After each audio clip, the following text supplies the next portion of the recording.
तो स्टूडेंट्स, आज की इस क्लास में आप सभी विद्यार्थियों को हम क्लास 12 की फिजिक्स विषय के अंतर्गत जो आपका चैप्टर नंबर 4 है, गतिमान आवेश तथा चुंबकत्व, इस चैप्टर के जितने भी महत्वपूर्ण न्यूमेरिकल हैं आपके बोर्ड एग्जाम 2024 के लिए, वो सारे महत्वपूर्ण न्यूमेरिकल इस क्लास में हम डिस्कस करेंगे।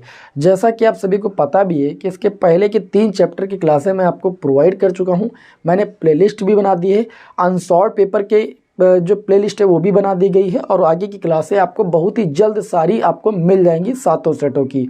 आप टेंशन बिल्कुल ना लीजिए, आपको पूरा सलूशन देंगे। हमने कहा है तो हम पूरा सलूशन देंगे, ठीक। थोड़ा सा बस आप सब्र रखिए, इस माह के अंत तक हम सब कुछ कंप्लीट करा देंगे, मेरा टारगेट है, ठीक है। तो चलिए भाई, हम स्टार्ट करते हैं बिना समय को लॉस किए हुए चैप्टर नंबर 4 को। चैप्टर नंबर 4 है भैया गतिमान आवेश तथा चुंबकत्व। आपको पता है किसी भी चैप्टर के जब हम आपको महत्वपूर्ण न्यूमेरिकल बताते हैं तो सबसे पहले उस चैप्टर के जितने महत्वपूर्ण सूत्र होते हैं उनको हम डिस्कस कर देते हैं। और बहुत सारे विद्यार्थी क्या करते हैं, सूत्रों से ही बोर होने लगते हैं। भैया सूत्र क्या है, आप सभी का अस्त्र है युद्ध में लड़ने के लिए। तो सबसे पहले आप सूत्रों को समझ लोगे ना तो न्यूमेरिकल से सामना आप सभी का आसान हो जाएगा। आप आसानी से न्यूमेरिकल से सामना कर सकते हो, ठीक है ना। तो चलिए सबसे पहले हम यहाँ पर जान लेते हैं। सबसे पहले अगर हम बात करें तो यहाँ पर आप सभी लोगों को चुंबकीय क्षेत्र की परिभाषा आनी चाहिए। चुंबकीय क्षेत्र क्या होता है, किसी चुंबक के चारों ओर का वह क्षेत्र होता है जिसमें किसी चुंबकीय सुई को रखा जाता है तो वह क्या होती है भाई, विक्षेपित होती है और एक निश्चित दिशा में ठहरती है। उसे क्या कहते हैं, उस क्षेत्र को क्या कहते हैं भैया, चुंबकीय क्षेत्र कहते हैं। चुंबकीय क्षेत्र क्या होता है, किसी चुंबक के चारों ओर का वह क्षेत्र जिसमें किसी चुंबकीय सुई को रखने पर वह एक निश्चित दिशा में ठहरती है, वह क्षेत्र हमारा चुंबकीय क्षेत्र कहलाता है, ठीक है। चुंबकीय क्षेत्र का मात्रक या चुंबकीय क्षेत्र की तीव्रता का जो मात्रक होता है वो आपका टेस्ला भी होता है और सीजीएस पद्धति में गॉस होता है, ठीक है। तो आप सभी लोगों से कई बार बोर्ड एग्जाम में रिलेशन भी पूछा गया है, एक टेस्ला बराबर कितने गॉस के बराबर होता है। एक टेस्ला बराबर 10⁴ गॉस के बराबर होता है। देखिए गॉस सीजीएस पद्धति का मात्रक है तो वो छोटा मात्रक होगा ही। टेस्ला आपका एमकेएस पद्धति का या एसआई पद्धति का मात्रक इसलिए बड़ा होगा। तो एक टेस्ला बराबर 10⁴ गॉस होगा। ये कंफ्यूज कर देता है, एक गॉस बराबर कितने टेस्ला होता है तो आप लिखोगे 10⁻⁴ टेस्ला। एक गॉस बराबर 10⁻⁴ टेस्ला लिखो, चाहे एक टेस्ला बराबर 10⁻⁴ गॉस लिखो। और गॉस और टेस्ला दोनों चुंबकीय क्षेत्र की तीव्रता के क्या है भैया, मात्रक हैं। आगे अगर हम बात करें तो आप सभी लोगों को यहाँ पर हम बायो सेवर्ट का नियम बताएंगे। मेन टॉपिक आपको कवर करा देंगे, ज़्यादा समय नहीं लेंगे सूत्रों में, ठीक है। तो तीसरा आप सभी लोगों को बायो सेवर्ट का नियम भी आना चाहिए, जो कि आप कक्षा 10 में हो सकता है आप नहीं पढ़े होंगे, सिलेबस नहीं होगा। बायो सेवर्ट का नियम पहले कक्षा 10 में था। तो बायो सेवर्ट का नियम क्या होता है कि जो किसी धारावाही चालक तार में धारा प्रवाहित की जाती है तो उसके चारों ओर चुंबकीय क्षेत्र उत्पन्न होता है। उस चुंबकीय क्षेत्र का जो मान होता है वो आपका होता है μ0/4 पाई I delta L sine theta upon में क्या होता है तो आपका हो गया R² होता है, ठीक है। ये बायो सेवर्ट का नियम होता है। यहाँ पर जो μ0 होता है वो निर्वात की चुंबकशीलता होती है, ठीक है। और जो यहाँ पर μ0/4 पाई की वैल्यू होती है ये भी आप सभी को आनी चाहिए।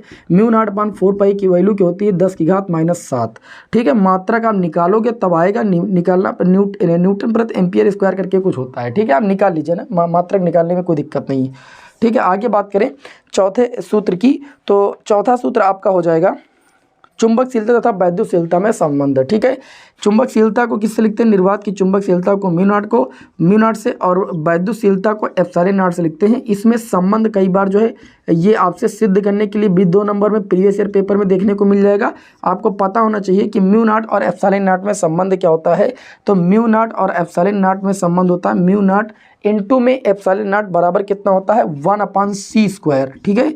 c जहाँ पर क्या होती है, निर्वात में प्रकाश की चाल होती है। c क्या होती है तो आप कहोगे निर्वात में प्रकाश की चाल होती है, या कभी कभी इस सूत्र को ऐसे भी लिखा गया c बराबर √μ0 ε0। क्या लिखा गया, c बराबर √μ0 ε0। क्यों, देखिए c² को इधर लाएंगे, μ0 ε0 को उधर बट्टे में ले जाएंगे, ठीक है। तो बट्टे में ले जाएंगे और स्क्वायर भेजेंगे तो √ लग जाएगा। एक का √ एक ही होता है, इसलिए एक पर नहीं √ लगाते हैं।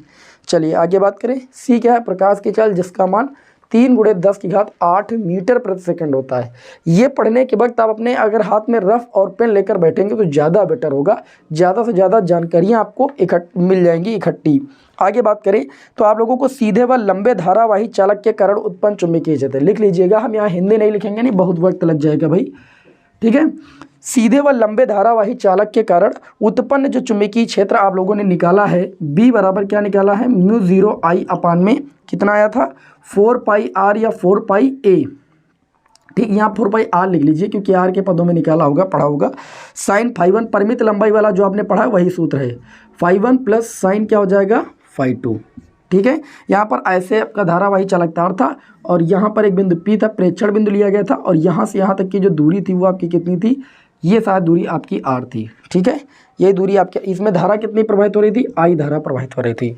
ठीक है, चलिए भाई अब आगे अगर हम बात करें तो ये आपका क्या था, चुंबकीय क्षेत्र जो था, चुंबकीय क्षेत्र का व्यंजक था किसके कारण, सीधे व लंबे धारावाही चालक के कारण था। ठीक है, आगे चलिए बात करते हैं। तो अगला हमारा टॉपिक रहेगा इसमें धारावाही वृत्ताकार कुंडली के अक्ष के अनुदिश जो चुंबकीय क्षेत्र था। ठीक है, अगला सूत्र लिख लीजिएगा।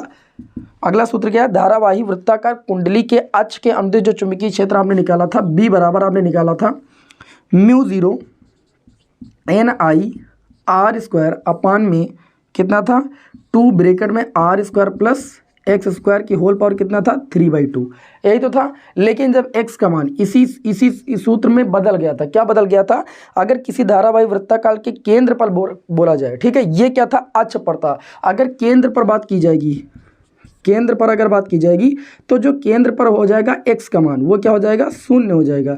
तो इसी व्यंजक में अगर हम x का मान 0 रख देंगे तो ये बदल जाएगा म्यू 0 NI R² बटे में ये हो जाएगा 2R² की पावर कितना हो जाएगा, 3/2, 2 से 2 कैंसिल हो जाएगा, ये R³ हो जाएगा और R³ से इसको काटेंगे तो ये आ जाएगा म्यू 0 NI अपान में 2R। ठीक है, तो जब बात की जाएगी धारावाही वृत्ताकार कुंडली के अक्ष के अनुदिश चुंबकीय क्षेत्र तो आपको ये सूत्र लगाना है, और जब बात की जाएगी किसी धारावाही वृत्ताकार कुंडली के केंद्र पर उत्पन्न चुंबकीय क्षेत्र तो ये वाला सूत्र लगाना, म्यू 0 NI अपान में 2R।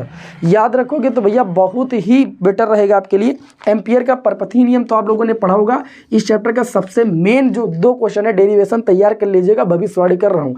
एम्पियर का परपथी नियम, ठीक है, और अगर हम बात करें तो 2 समांतर धारावाही चालक तारों के भी लगने वाले बल का व्यंजक, हमने डेरिवेशन के महत्वपूर्ण प्रश्नों की प्लेलिस्ट बना दी है, आप ढूंढ करके इन प्रश्नों को जरूर तैयार कर डालिए, उसी प्लेलिस्ट में सारे डेरिवेशन आपको मिल जाएंगे। ठीक है, तो एम्पियर का परपथी नियम क्या था कि किसी बंद परिपथ की सीमा के अनुदिश जो चुंबकीय क्षेत्र होता है, किसी बंद परिपथ की सीमा के अनुदिश जो चुंबकीय क्षेत्र होता है जिसको बी से लिखते हैं, और इस चुंबकीय क्षेत्र बी का रेखीय समाकलन, ठीक है, उस परिपथ में बहने वाली नेट धारा आई का क्या होता है, म्यू नॉट गुना होता है। ये एम्पियर का परपथी नियम था। ठीक है, रेखीय समाकलन का मतलब लंबाई के अनुदिश यानी डीएल, ठीक है, एल के सापेक्ष किसका, बी का चुंबकीय क्षेत्र का समाकलन नेट धारा आई का म्यू नॉट गुना होता है। यही एम्पियर का क्या होता है भैया, परपथी नियम होता है। एम्पियर के परपथी नियम में आपने लंबी धारावाही प्रणालिका के कारण एक सूत्र पढ़ा है। ठीक है, एम्पियर के परपथी नियम में आपका पहला अनुप्रयोग क्या है, लंबी प्रणालिका के कारण उत्पन्न चुंबकीय क्षेत्र। लंबी प्रणालिका के कारण, इस पर आपको भी न्यूमेरिकल भी सॉल्व कराएंगे। लंबी प्रणालिका के कारण जो आपका चुंबकीय क्षेत्र आया था म्यू 0 NI, बी बराबर क्या था, म्यू 0 NI। ठीक है, प्रति एकांक लंबाई में फेरों की संख्या यहाँ पर n होती है, अर्थात यहाँ पर जो n का मान होता है वो कैपिटल N/L होता है। तो b बराबर इस सूत्र को ऐसे भी लिखा जा सकता है म्यू 0 कैपिटल NI अपान में L, याद रखिएगा। ठीक है, जब प्रति एकांक लंबाई में फेरों की संख्या दी जाएगी तो स्मॉल n और लंबाई भी दी जाएगी तो ये आपको लगाना म्यू 0 NI अपान में L। ठीक है, याद रखिएगा, ये लंबी प्रणालिका के कारण उत्पन्न चुंबकीय क्षेत्र है। उसके बाद गतिमान आवेश पर जो चुंबकीय बल होता है, किसी गतिमान आवेश पर कार्य करने वाला जो बल होता है उसे हम लॉरेंज बल कहते हैं। ठीक है, किसी चुंबकीय क्षेत्र में किसी गतिमान आवेश पर लगने वाले बल को लॉरेंज बल कहते हैं। ये भी परिभाषा आपके अति लघुत्तरीय प्रश्न में पूछे गए कि लॉरेंज बल किसे कहते हैं, तो किसी गतिमान आवेश पर लगने वाले किसी चुंबकीय क्षेत्र में कोई गतिमान आवेश है उस पर जो कार्य करने वाला बल होता है उसे हम लॉरेंज बल कहते हैं। क्या कहते हैं भैया, लॉरेंज बल। लॉरेंज बल का सूत्र क्या होता है पता है, F बराबर QVB साइन थीटा होता है। क्या होता है, F बराबर QVB साइन थीटा होता है। कोई एक लंबी धारावाही छड़ होती है, L लंबाई की धारावाही चालक तार पर लगने वाला जो बल होता है वो F बराबर कितना होता है, IBL साइन थीटा होता है। कितना होता है, IBL साइन थीटा होता है।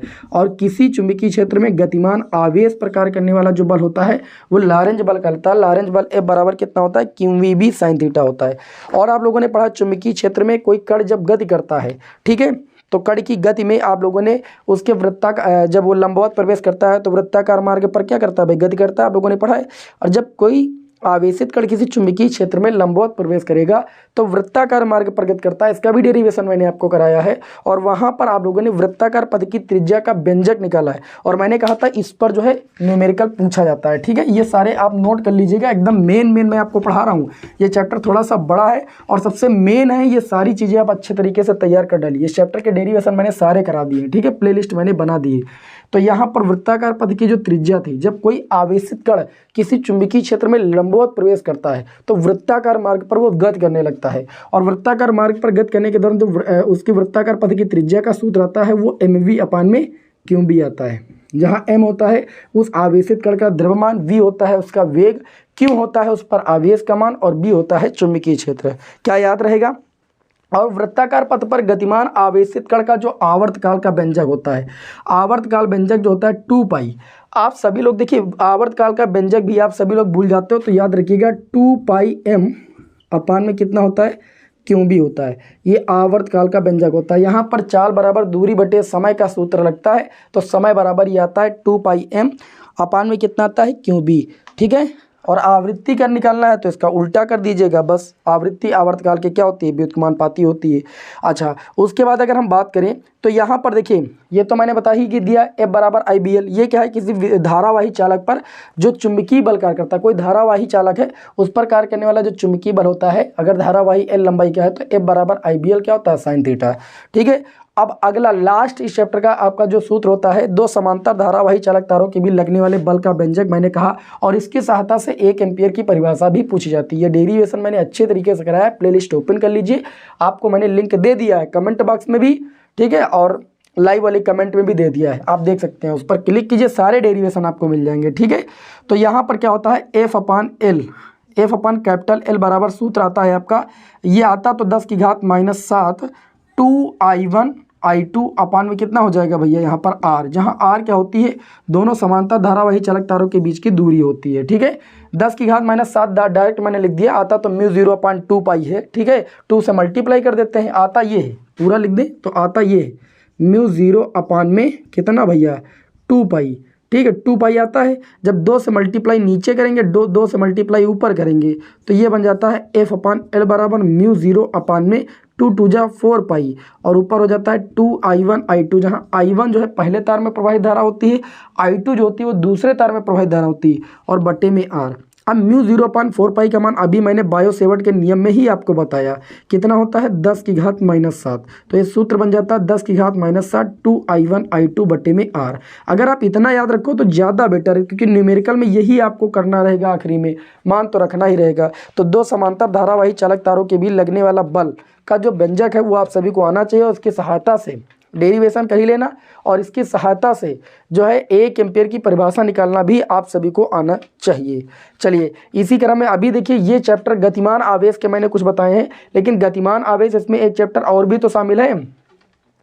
ठीक है, इसमें चुंबकत्व वाला भी तो चैप्टर शामिल है। तो चलिए इसमें आगे देखिए, एक समान बाह्य चुंबकीय क्षेत्र में स्थित धारा लूप पर बल युग्म का आघूर्ण टाउ बराबर आप लोगों ने निकाला है, और ये डेरिवेशन भी मैंने आपको कराया, हमने सारे डेरिवेशन कराए हैं, बस आपको देखने की जरूरत है। आप प्लेलिस्ट ओपन नहीं करेंगे, ठीक है, आलस करेंगे कि हमको क्लास करना ना पड़े, सब कुछ आ जाए, तो भैया बिना मेहनत करें तो कुछ नहीं हासिल हो सकता है। अभी समय है, आप मेहनत कर लोगे तो ज़्यादा बेटर रहेगा।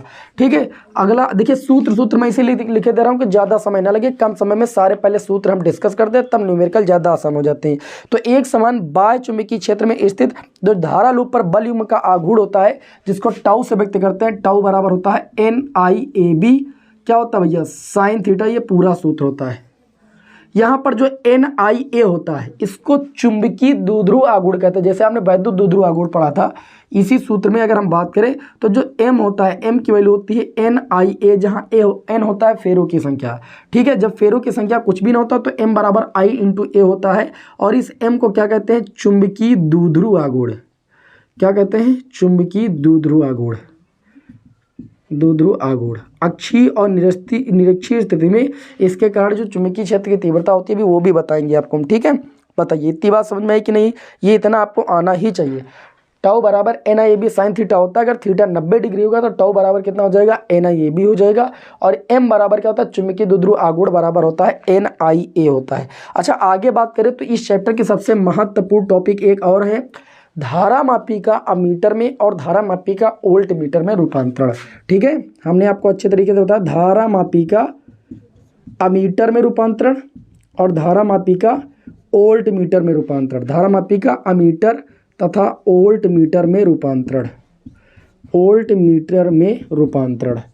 हाँ ये छोटे छोटे क्वेश्चन लेकिन इस पर या तो न्यूमेरिकल और या तो यही प्रश्न ही पूछा जाता है एग्जाम में 2-3 नंबर में।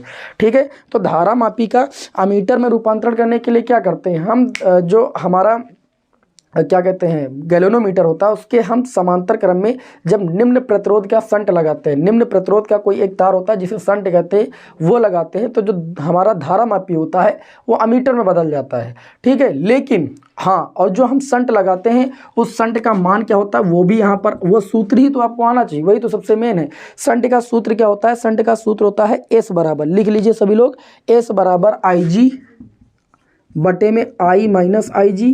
ठीक है, और इनटू में क्या होता है G, जहाँ G कैपिटल G होता है गैल्वेनोमीटर इन धारामापी का प्रतिरोध, धारामापी में प्रवाहित धारा, और ये I माइनस IG जो होती है शंट में प्रवाहित धारा होती है, और जहाँ S होता है शंट का प्रतिरोध। तो हमने क्या कहा, धारामापी को अमीटर में बदलने के लिए हम क्या करते हैं, धारामापी के समांतर क्रम में निम्न प्रतिरोध का एक तार लगाते हैं जिसे शंट कहते हैं, और उस शंट का जो प्रतिरोध का मान होता है वो इस सूत्र से निकाला जाता है। अच्छा, धारामापी का वोल्ट मीटर में रूपांतरण कैसे करते हैं, धारामापी का वोल्ट मीटर में रूपांतरण करने के लिए हम धारामापी के श्रेणी क्रम में एक उच्च प्रतिरोध का तार लगाते हैं या शंट लगाते हैं, और उसका मान निकालने के लिए हम सूत्र क्या लगाते हैं, S बराबर V बटे में IG और माइनस का कैपिटल G। ठीक है, S बराबर क्या होता है, V बटे में IG और माइनस का कैपिटल G। ओके, ये दोनों सूत्र याद रखना, इस पर न्यूमेरिकल एग्जाम में आता है और मैं कराऊंगा भी अभी यहाँ पर। ठीक है, याद रहेगा कि नहीं याद रहेगा, क्लास में अगर मज़ा आ रहा हो तो भैया क्लास को लाइक कर दो। हर पूरा देखिए मैं रिवीजन कम से कम समय में पूरा रिवीजन कराने की कोशिश कर रहा हूँ कि आपको हर एक चीज़ दोहरा जाए। ठीक है, तो चुंबकीय द्विध्रुव आघूर्ण मैंने बता दिया m बराबर NIA होता है, अगर फेरों की संख्या 1 होगा तो m बराबर I इंटू A होगा। ठीक है, अच्छा, दंड चुंबक के कारण लगने वाले बल युग्म का आघूर्ण, दंड चुंबक के कारण लगने वाले बल युग्म का आघूर्ण, ये दंड चुंबक के कारण नहीं था, ये धारा लूप के कारण था। अच्छा, दंड चुंबक के कारण लगने वाले बल युग्म का आघूर्ण जो होता है वो MB साइन थीटा होता है, शायद MB साइन थीटा होता है। कितना होता है, MB साइन थीटा होता है। तो दंड चुंबक के कारण लगने वाले बल युग्म का आघूर्ण होता है टाउ बराबर MB साइन थीटा। अच्छा, अक्षीय स्थिति में चुंबकीय द्विध्रुव के कारण, इस चुंबकीय द्विध्रुव के कारण जो अक्षीय स्थिति में चुंबकीय क्षेत्र होता है, अक्षीय और निरक्षीय, यहाँ पर भी आपका होता है भैया चुंबकीय क्षेत्र। ठीक है, अक्षीय स्थिति में जो चुंबकीय क्षेत्र B होता है वो आपका होता है μ0/4 पाई। ठीक है, जैसे उसमें P होता है वैसे यहाँ पर M होता है 2m/r³। क्या ये आपको सूत्र याद है, नहीं याद है तो याद रखिएगा, जैसे उसमें 2p/r³ याद रखते हैं वैसे इसमें 2m/r³ याद रखना है। μ0/4 पाई चुंबक के लिए कांस्टेंट होता है, वहाँ पर आपका 1/4 पाई एप्सिलॉन नॉट होता है, थोड़ा सा बदलाव है बस। यहाँ पर μ0/4 पाई का मान कितना होता है, तो आप कहोगे 10⁻⁻7 होता है, वहाँ पर कितना होता था 9 × 10⁻9 होता था। अच्छा, निरक्षीय स्थिति में क्या होता है, निरक्षीय स्थिति में होता है बस वही μ0/4 पाई, अब यहाँ पर हो जाएगा m/r³। याद रखना है, निरक्षीय स्थिति का सूत्र हो गया, याद रहेगा जी, बिल्कुल याद रहेगा। तो इस तरीके से यहाँ पर आपको इसके भी सूत्र याद हो गए। ठीक है, ये सारे सूत्र देखो, आप जब NCERT बुक पढ़ोगे तो NCERT बुक में ये देखिए अलग अलग चैप्टर नहीं, सब एक ही में है, और जबकि आप अगर कोई कुमार मित्तल की बुक या वगैरह पढ़ोगे तो ये चैप्टर अलग है, इसके पहले जो गतिमान वाला बताया वो अलग है, और चुंबकत्व वाला अलग है। आपको मैं यहाँ पर पहले ही सचेत के दे रहा हूँ कि चुंबकत्व में इसमें प्रतिचुंबकीय, लौह चुंबकीय और वो अनुचुंबकीय, ये अच्छे से तैयार कर लेना, ये टॉपिक इस बार जुड़ा है आपके सिलेबस में। ठीक है, ये आपका आ सकता है। तो बताओ किसी को यहाँ तक कोई दिक्कत, कोई दिक्कत नहीं। थोड़ा सा 1-2 सूत्र और बता दे, उसके बाद चलिए न्यूमेरिकल की ओर बढ़ते हैं, क्योंकि ये चैप्टर अपने आप में बहुत बड़ा चैप्टर है ना, तो सारे सूत्रों को डिस्कस करना यहाँ पर बहुत जरूरी है, नहीं पूरा चैप्टर ही नहीं कवर हो पाएगा, समय बीत जाएगा, आप यही कहेंगे सर जी इतना कम आपने बताया। ठीक, तो हम इतना कम बिल्कुल नहीं बताएंगे, जितना सब बताएंगे आपको। चलिए आगे देखते हैं। सभी विद्यार्थी भाई चैनल को सब्सक्राइब कर लें, जिससे जो भी क्लास आपको हम प्रोवाइड करें, ठीक है, उसका नोटिफिकेशन आप तक पहुंचता रहे। चलिए आगे बढ़ते हैं। तो इसमें चुंबकीय पदार्थ वाला भी छोटा सा चैप्टर जुड़ा हुआ है। इसमें चुंबकीय पदार्थ में हमने बता दिया जैसे चुंबकन तीव्रता है, ठीक है, इसका सबसे फार्मूला इसमें चुंबकन तीव्रता। चुंबकन तीव्रता को भैया आई से व्यक्त करते हैं। चुंबकन तीव्रता आई बराबर क्या होता है, सूत्र लिख लीजिए, m/v होता है। क्या होता है, m/v, ठीक है। चुंबकन तीव्रता चुंबकीय पदार्थ के प्रति एकांक आयतन में जो चुंबकीय आघूर्ण होता है, चुंबकीय आघूर्ण का मान वो क्या कहलाता है, चुंबकन तीव्रता, ठीक है। चुंबकीय कोई पदार्थ है, उस पदार्थ के प्रति एकांक आयतन में, v का मान 1 रखो, प्रति एकांक आयतन में जो चुंबकीय आघूर्ण होता है, m क्या यहाँ पर चुंबकीय आघूर्ण है या चुंबकीय द्विध्रुव आघूर्ण है, का मान क्या कहलाता है, चुंबकन तीव्रता कहलाता है। क्या याद रहेगा, ओके, चलिए याद रखिएगा, बहुत जरूरी है। अच्छा, अब आगे इसी क्रम में हम देखेंगे चुंबकीय क्षेत्र की तीव्रता या चुंबकन क्षेत्र, ठीक है, ये चुंबकन तीव्रता थी। अगला आपका होता है चुंबकन क्षेत्र। चुंबकन क्षेत्र की परिभाषा एक लाइन की होती है। चुंबकन क्षेत्र की परिभाषा होती है कि चुंबकन क्षेत्र के पदार्थ को चुंबकित करने की क्षमता जो होती है वो क्या कहलाती है भैया, चुंबकीय क्षेत्र की तीव्रता, या हम कहते हैं चुंबकन क्षेत्र, ठीक है। इसको हम किससे व्यक्त करते हैं, तो आप कहोगे H से व्यक्त करते हैं। H बराबर होता है B/μ0, है ना, और माइनस का I। ये क्या है, ये तो आप जानते हो निर्वात की चुंबकशीलता है। I क्या है, चुंबकन तीव्रता, मैं पहले बता चुका हूँ। B क्या है, चुंबकीय प्रेरण या चुंबकीय क्षेत्र, ठीक है। आगे इसमें तीसरा फार्मूला आपका आता है चुंबकशीलता, ठीक है, बिल्कुल भी बोर नहीं होना, ये परिभाषाएं एग्जाम में आएंगी। चुंबकशीलता, चुंबकशीलता को भैया को हम व्यक्त करते हैं किससे, म्यू से। म्यू बराबर आपका होता है B/H, ठीक है। अभी मैं आपको बता चुका हूं कि H क्या है, चुंबकन क्षेत्र। अच्छा, B क्या है, चुंबकीय प्रेरण। H क्या है, चुंबकन क्षेत्र। तो चुंबकीय प्रेरण या चुंबकीय क्षेत्र की तीव्रता और चुंबकन क्षेत्र की तीव्रता H का जो अनुपात होता है वह चुंबकशीलता कहलाती है। क्या याद रहेगा, याद रहेगा, याद नहीं रहेगा तो याद करना पड़ेगा। ये परिभाषाएं इस बार सबसे मोस्ट इंपॉर्टेंट हैं, ठीक है। अगर हम बात करें चुंबकशीलता, ठीक है, अगर हम बात करें यहाँ पर चुंबकशीलता, आपेक्षिक चुंबकशीलता, ये केवल चुंबकशीलता है। और एक अगला फार्मूला है आपेक्षिक चुंबकशीलता, आपेक्षिक चुंबकशीलता, तो इसका भी फार्मूला लिख लीजिए। आपेक्षिक चुंबकशीलता को भैया म्यू आर से व्यक्त किया जाता है। केवल चुंबकशीलता को म्यू से व्यक्त किया जाता है, जबकि आपेक्षिक चुंबकशीलता को म्यू आर से व्यक्त किया जाता है, जो कि आपका म्यू/μ0 के अनुपात के बराबर होता है। म्यू क्या होता है, चुंबकशीलता। अच्छा, μ0 क्या होता है, μ0 होता है निर्वात की चुंबकशीलता, ठीक है। तो चुंबकीय पदार्थ की चुंबकशीलता ये म्यू होती है, और निर्वात की चुंबकशीलता क्या होती है, निर्वात अथवा वायु में चुंबकशीलता μ0 होती है। इन दोनों का जो अनुपात होता है वो आपकी आपेक्षिक चुंबकशीलता कहलाती है, जिसे हम म्यू आर से व्यक्त करते हैं। और एक लास्ट फार्मूला चुंबकीय चुंबकत्व में बसता है चुंबकीय प्रवृत्ति। हेडिंग डाल लीजिए, ये परिभाषाएं सब एक दूसरे से जोड़कर आपको याद करनी है। चुंबकीय प्रवृत्ति, थोड़ी देर के लिए बैठ जाओगे, ये परिभाषाएं भी आपको याद हो जाएंगी। कॉपी पेन लिए रहे होंगे तो ये साथ में बता रहे हैं, याद होती जा रही होंगी। अच्छा, चुंबकीय प्रवृत्ति की बात करें तो चुंबकीय प्रवृत्ति को हम लिखते हैं काई एम से, ठीक है। बस केवल सूत्र याद कर लो, परिभाषा ऐसे, काई एम बराबर क्या होता है, I/H। अभी तुमको हमने बताया था कि जो I होता है, आई क्या होता है, तो आप कहोगे चुंबकन तीव्रता, किसी चुंबकीय पदार्थ की चुंबकन तीव्रता, और H क्या था, चुंबकन क्षेत्र या चुंबकीय क्षेत्र की तीव्रता, ठीक है। तो आप कहोगे किसी चुंबकीय पदार्थ की चुंबकीय प्रवृत्ति जो होती है वह चुंबकन तीव्रता I और चुंबकन क्षेत्र H के अनुपात के बराबर होती है, ठीक है। इसे काईएम से व्यक्त करते हैं। बताइए किसी को कोई दिक्कत। और एक रिलेशन भी आ जाता है कि म्यू आर व काई एम में संबंध, 2 नंबर में पूछ लिया जाता है म्यू आर तथा काई एम में संबंध। याद रखिएगा, आप देख लीजिएगा, 2 लाइन का संबंध है। म्यू आर बराबर आपका होता है, म्यू आर बराबर होता है 1 प्लस का काई एम, ठीक है। म्यू आर क्या होता है, आपेक्षिक चुंबकशीलता, काई एम क्या होता है, चुंबकीय प्रवृत्ति। इस तरीके से आपके सारे फार्मूले जो हैं वो हमने यहाँ पर बता दिए। बताइए किसी को कोई दिक्कत, किसी को कोई दिक्कत होनी नहीं चाहिए। ये सारे सूत्रों की मदद से ये सारी परिभाषाएं याद कर लीजिएगा। मैं गारंटी लेता हूँ कि एक परिभाषा आपके एग्जाम में यहाँ से जरूर मिलेगी। चलिए अब हम बढ़ेंगे कहाँ पर भाई, न्यूमेरिकल की ओर। एक एक न्यूमेरिकल को अच्छी तरीके से डिस्कस करेंगे, ठीक है। न्यूमेरिकल बहुत अच्छे तरीके से आपको सीखना है। अगर आपने सूत्र सीख लिए हैं तो न्यूमेरिकल आपको जायज़ है, समझ में आएंगे ही आएंगे, ठीक है। और यहाँ पर मैंने इसके सूत्रों को नहीं बताया है, साथ ही में महत्वपूर्ण प्रश्न भी आपको हम यहाँ पर डिस्कस कर दिए, ठीक है। बायो-सेवर्ट के नियम के अनुप्रयोग जो एक दो हैं, परिमित लंबाई वाला, एक वृत्ताकार पास वाला, ये भी इस बार के बोर्ड एग्जाम के लिए बहुत ज़्यादा इंपॉर्टेंट हो। यहाँ पर जो बायो-सेवर्ट के नियम के अनुप्रयोग के डेरिवेशन है, या एम्पियर का परपथीय नियम है, या दो समांतर धारावाही चालक तारों के बीच लगने वाले बल का व्यंजक जिसकी सहायता से 1 एम्पियर की परिभाषा है, इन डेरिवेशन को अभी से आप तैयार कर डालिए, एक यहाँ से आ जाएगा। बड़ा चैप्टर है, प्रश्न आना अनिवार्य है, ठीक है। अब आगे बढ़ेंगे हम इस चैप्टर के न्यूमेरिकल की ओर और अच्छी तरीके से देखेंगे। न्यूमेरिकल बहुत ज़्यादा कठिन नहीं है, अगर आप समझेंगे तो सब समझ में आ जाएंगे। जैसे पहला न्यूमेरिकल मैंने आप सभी के समक्ष उठाया है, लिखा है तार की एक वृत्ताकार कुंडली में 100 फेरे हैं। अच्छा, फेरों की संख्या को किससे लिखते हैं आप बताओ? n से लिखते हैं। तो फेरों की संख्या हम बिना न्यूमेरिकल को पूरा पढ़े हुए पहले जो दिया गया वो लिखेंगे, n बराबर 100 फेरे हैं, ठीक है। अच्छा, आगे बात करें तो इन्होंने कहा एक वृत्ताकार तार की कुंडली में बात की गई है, और उसमें चुंबकीय क्षेत्र कितना होता है? μ0I/2r। क्या होता है? μ0I/2r। अगर फेरों की संख्या n होगी तो μ0NI/2r हो जाएगा।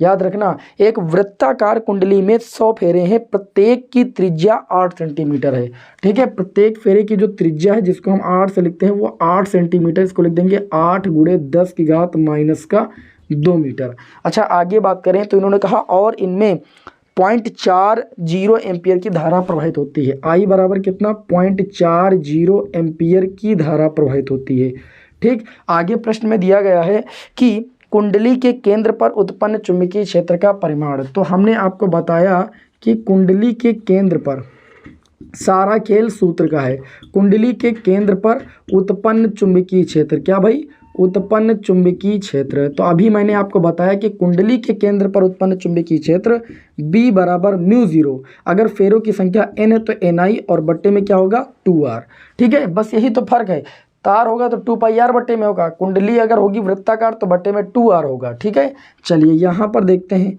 अच्छा, μ0 का मान रखेंगे तो आप कहोगे 4π × 10⁻⁻7। क्यों? क्योंकि μ0/4π का मान जब 10⁻⁻7 होता है तो μ0 का मान तो 4π उधर चला नहीं जाएगा।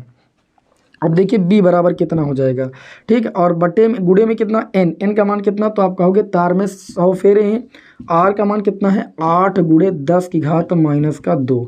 अच्छा, बटे में आ जाओ, 2r है तो 2 × r का मान कितना दिया गया है? तो आप कहोगे r, गलती हो गई भैया, r नहीं है I है।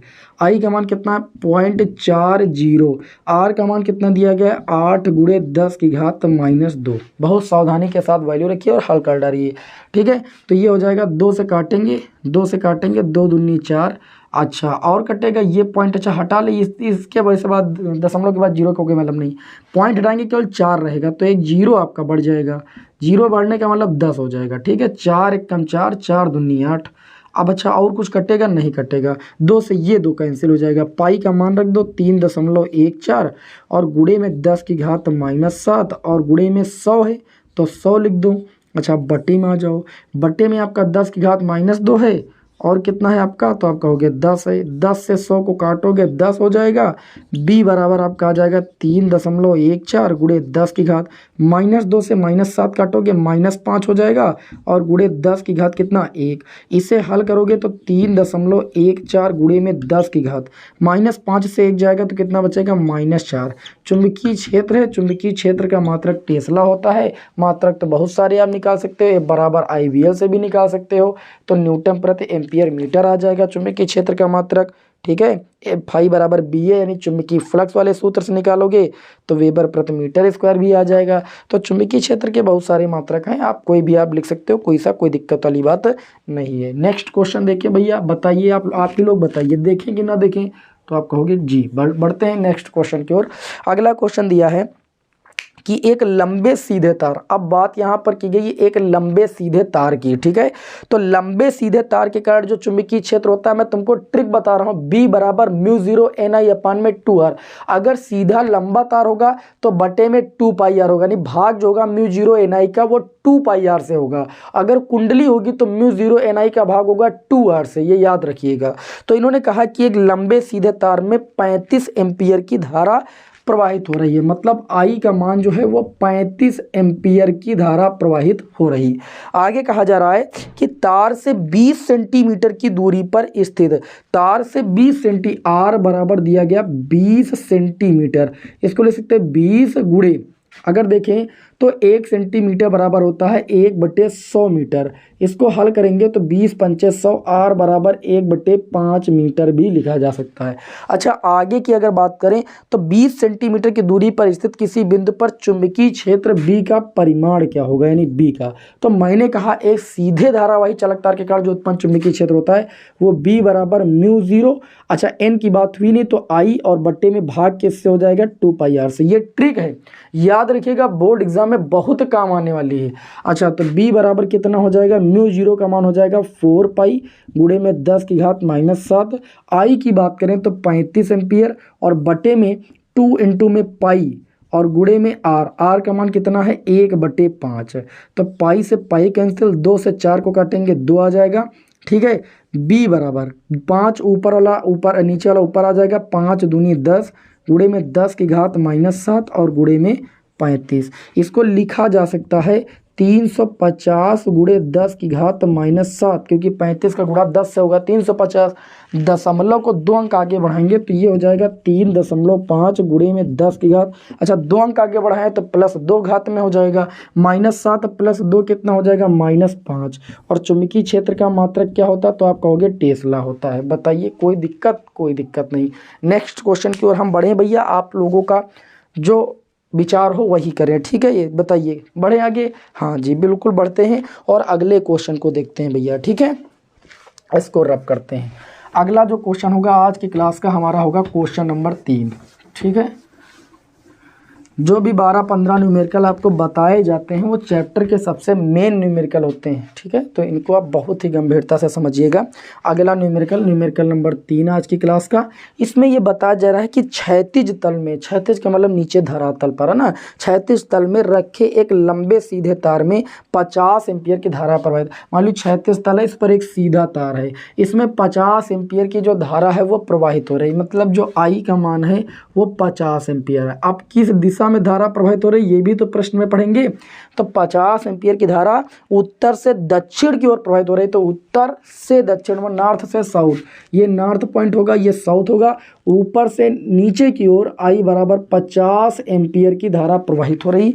आगे कहा जा रहा है कि तार के पूर्व में, पूरा इधर ही होगा तार का, तार के पूर्व में 2.5 मीटर की दूरी पर, तो तार के पूर्व में 2.5 मीटर की दूरी पर, ठीक है, 2.5 मीटर की दूरी पर स्थित किसी बिंदु पर चुंबकीय क्षेत्र बी का परिमाण और उसकी दिशा ज्ञात कीजिए। आपको यहाँ पर भी तो सीधा धारावाही चालक तार ही दिया गया है, तो चुंबकीय क्षेत्र बी बराबर क्या होता है, आप कहोगे μ0 I/में 2πr, ठीक है।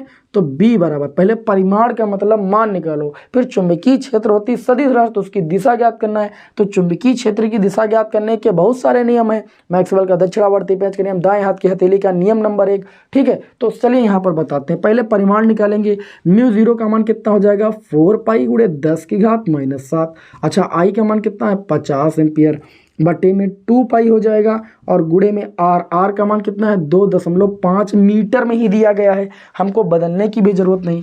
2π से 4π को काटेंगे 2 हो जाएगा, ठीक है। इस पॉइंट को हटाएंगे, यहाँ 0 बढ़ जाएगा, 25 दूना 50 हो जाएगा, ठीक है, 20 हो जाएगा। अच्छा, 20 और 2 का गुणा करेंगे 40 हो जाएगा और गुणे में 10 की घात कितना हो जाएगा, -7 हो जाएगा। इसको ले सकते हैं b बराबर 4 गुणे 10 की घात -6। एक 0 का मतलब 10 की पावर 1, 10 की पावर 1, 10 की पावर -6, 10 की पावर -7 -6 बन जाएगा। अच्छा, चुंबकीय क्षेत्र इसका मात्रक टेस्ला हो जाएगा। अच्छा, दिशा की बात करें तो दाएं हाथ की हथेली के नियम के अनुसार हम अपनी दाएं हाथ की हथेली को इस प्रकार फैलाएं कि अंगूठा अगर धारावाही चालक तार में प्रवाहित होने वाली धारा की दिशा में हो, तो जो और अंगुलियां जो हों वो उस डायरेक्शन की ओर हों जिधर हमको चुंबकीय क्षेत्र निकालना है, जिस दिशा में। तो हथेली के जो लंबवत डायरेक्शन होती है, हथेली के लंबवत, ऐसे जैसे है लंबवत, ऐसे मैंने लिखे, तो हथेली ऐसे लंबवत किए तो जो डायरेक्शन होती है वो क्या कहलाती है, चुंबकीय क्षेत्र की दिशा। तो जैसे ऐसे धारा प्रवाहित हो रही है तो हम क्या करेंगे, हम अब मोड़ेंगे अपने हाथ को, ऐसे मुड़ेगा भैया, समझो ध्यान से, है ना, ऐसे। अब ये तो हाथ लगाना नहीं, दाएं हाथ का नियम लगाना है तो अंगूठा ऐसे नीचे की ओर रहेगा और अंगुलियां उधर हैं जहां पर चुंबकीय क्षेत्र निकालना है। तो हथेली के लंबवत ऐसे बताइए, ऐसे ही तो दिशा होगी बाहर की ओर। तो हम कह सकते हैं कि जो दिशा होगी वो ऊर्ध्वाधर ऊपर की ओर होगी, यानी बाहर की ओर होगी। सिंपल है, समझ में आ गई बात कि नहीं आ गई? ठीक है, इस तरीके से आपको चुंबकीय क्षेत्र की दिशा ज्ञात करनी है। अगले क्वेश्चन की ओर बढ़ते हैं और दिशा ज्ञात करने के लिए आएगा ही आएगा। चलिए आज के क्लास के अगले न्यूमेरिकल की ओर बढ़ते हैं। अगला जो न्यूमेरिकल होगा न्यूमेरिकल नंबर 4। ठीक है, ये न्यूमेरिकल हम सरल नहीं ले रहे हैं, ऐसा मत समझिएगा, यही तुम्हारे सिलेबस में है। ठीक है, आगे चलिए बढ़ते हैं न्यूमेरिकल नंबर किसकी ओर भाई? न्यूमेरिकल नंबर 4 की ओर। न्यूमेरिकल नंबर 4 कहता है कि व्योमस्थ खींचे क्षैतिज बिजली का तार है। एक बिजली के तार की ही बात हो रही है यहाँ पर भी। ठीक है, क्षैतिज खींचे, एक क्षैतिज का मतलब नीचे, क्षैतिज खींचे तार में 90 एम्पियर की धारा प्रवाहित हो रही है। आई बराबर आपको दिया गया है 90 एम्पियर की धारा जो है वो प्रवाहित हो रही है। ठीक है, आगे ये कहा जा रहा है कि पूरब से पश्चिम की ओर जो धारा प्रवाहित हो रही वो पूरब से पश्चिम की ओर प्रवाहित हो रही है। और उन्होंने कहा कि तार के 1.5 मीटर, ध्यान दीजिएगा, नीचे विद्युत धारा के कारण, अच्छा तार कुछ ऐसे है क्षैतिज पर, धारा ऐसे प्रवाहित हो रही है, आई बराबर कितना 90 एम्पियर। अब ये कह रहे हैं कि जो तार है तार के नीचे, नीचे का मतलब इधर की ओर, इस पॉइंट पर कहीं एक पॉइंट P है और इस विद्युत धारा के कारण जो धारा प्रवाहित हो रही है तो उसके चारों ओर क्या होगा? उत्पन्न चुंबकीय क्षेत्र होगा। ऑस्टेन महोदय ने बताया भी है कि किसी धारावाही चालक तार में धारा प्रवाहित करते हैं तो उसके चारों ओर चुंबकीय क्षेत्र उत्पन्न हो जाता है। तो जो चुंबकीय क्षेत्र निकालना है इस धारावाही चालक तार से कितनी दूरी पर निकालना है? 1.5 मीटर की दूरी पर। R बराबर 1.5 मीटर की दूरी पर नीचे की ओर एक बिंदु P है। इस बिंदु P पर हमको क्या निकालना है? चुंबकीय क्षेत्र निकालना है। क्या निकालना है? चुंबकीय क्षेत्र निकालना है। हाँ, 1.5 मीटर की दूरी चुंबकीय क्षेत्र का परिमाण निकालना है। B बराबर, दिशा तो आप निकाल सकते हो दाएं हाथ की हथेली के नियम नंबर 1 की सहायता से, अभी बताया। ठीक, तो B बराबर चूंकि तार है तो तार के कारण क्या होता है? म्यू 0 I अपान में 2 पाई R। चलिए B बराबर म्यू 0 के स्थान पर लिख देंगे 4 पाई गुणे 10 की घात -7। आई की बात करें तो 90 एम्पियर बटे में 2 पाई, आर की बात करें 1.5, 2 पाई से इसको काटेंगे 2 हो जाएगा। B बराबर, अच्छा इस पॉइंट को हटाएंगे, यहाँ 0 बढ़ जाएगा, 15 छक्का 90, ये 60 हो जाएगा। 60 का गुणा 2 से करेंगे 120 हो जाएगा, गुणे में 10 की घात -7 हो जाएगा। 0.1 अंक तक लिखेंगे, साइंटिफिक वैल्यू को 0.1 अंक तक लिखते हैं। 1.2 गुणे 10 की घात -7। अच्छा 2 अंक आगे बढ़ाएंगे तो प्लस कितना हो जाएगा? 2। तो B बराबर हो जाएगा 1.2 गुणे 10 की घात कितना भैया? -5। अच्छा चुंबकीय क्षेत्र इसका मात्रक क्या हो जाएगा? टेस्ला हो जाएगा। बताइए, किसी को कोई दिक्कत? कोई दिक्कत नहीं। चुंबकीय क्षेत्र की तीव्रता तुम्हारा काम है निकाल लेना, मैंने फिगर बना दिया है, दाएं हाथ की हथेली का नियम भी बता दिया है। नेक्स्ट क्वेश्चन की ओर हम बढ़ते हैं भाई। अगला जो क्वेश्चन होगा वो होगा हमारा क्वेश्चन नंबर 5, है ना। चलिए भाई, आज की क्लास का हमारा अगला क्वेश्चन होगा question number 5। Question number 5, question number 5 आप देखिए। ठीक है, क्वेश्चन नंबर 5 में बोला जा रहा है कि एक तार जिसमें 8 एम्पियर की जो धारा है वो प्रवाहित हो रही है। ठीक, आप थोड़ा क्वेश्चन देखिएगा, ये यही वाला सूत्र नहीं लगेगा, है तार ही। ठीक है तार ही, लेकिन ये सूत्र नहीं लगेगा।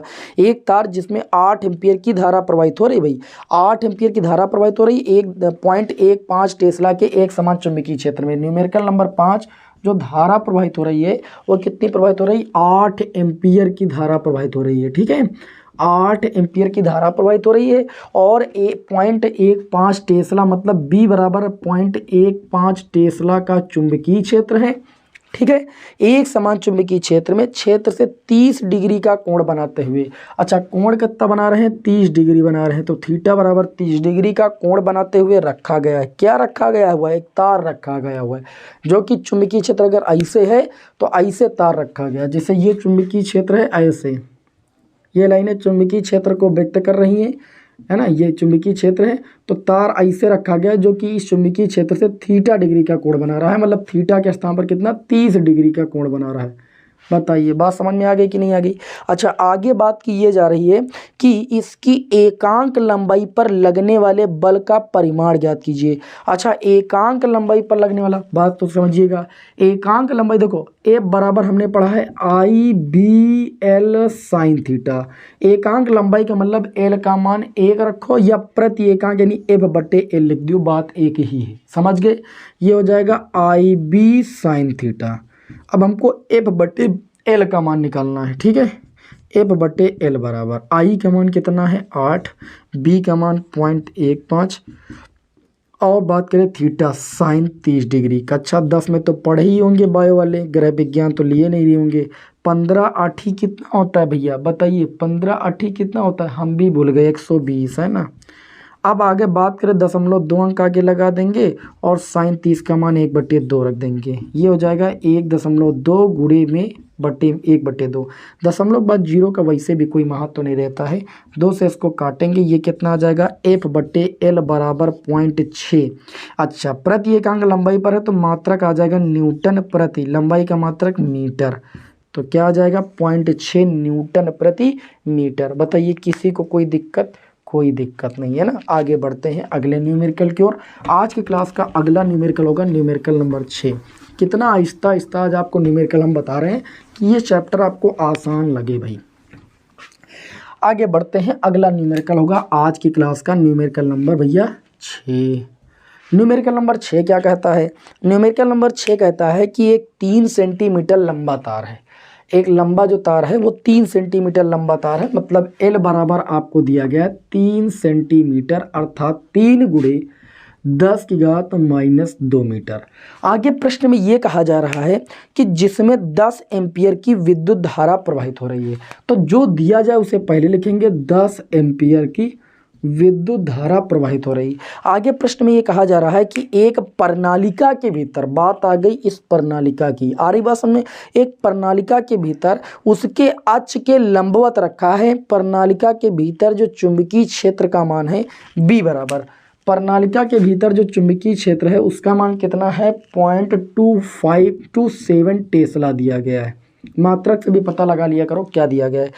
तार पर लगने वाला जो चुंबकीय बल है वो कितना है? देखिए प्रणालिका के भीतर लंबवत का मतलब जो थीटा का मान है वो 90 डिग्री है, और तार पर लगने, अब इन्होंने कहा है कि तार पर लगने वाले चुंबकीय बल, अभी बताया है कि जो चुंबकीय बल होता है तार के कारण वो F बराबर IBL साइन थीटा होता है, ठीक। तो F बराबर I का मान 10, B का मान 0.27, L का मान कितना 3 गुणे 10⁻⁻2 और साइन थीटा मतलब साइन 90 डिग्री का मान 1 होता है। मल्टीप्लाई करो, आंसर निकालो, ये बल का मान हो जाएगा। बढ़ते हैं आज के क्लास के क्वेश्चन नंबर 7 की ओर। क्वेश्चन नंबर 7 ये कह रहा है आपसे, ध्यान से समझिएगा तो हम इस प्रश्न को आसान कर देंगे आप सभी के समक्ष। अच्छा, आगे लिखा है कि एक दूसरे से 4 सेंटीमीटर की दूरी पर रखे 2 सीधे लंबे तार, अभी बताया था 2 सीधे लंबे धारावाही चालक तारों के कारण लगने वाले बल का व्यंजक F बटे एल बराबर क्या निकाला था 10⁻⁻7 2I1I2 बटे में R, यही तो था ना, ठीक, हम भूले तो नहीं, हाँ यही था।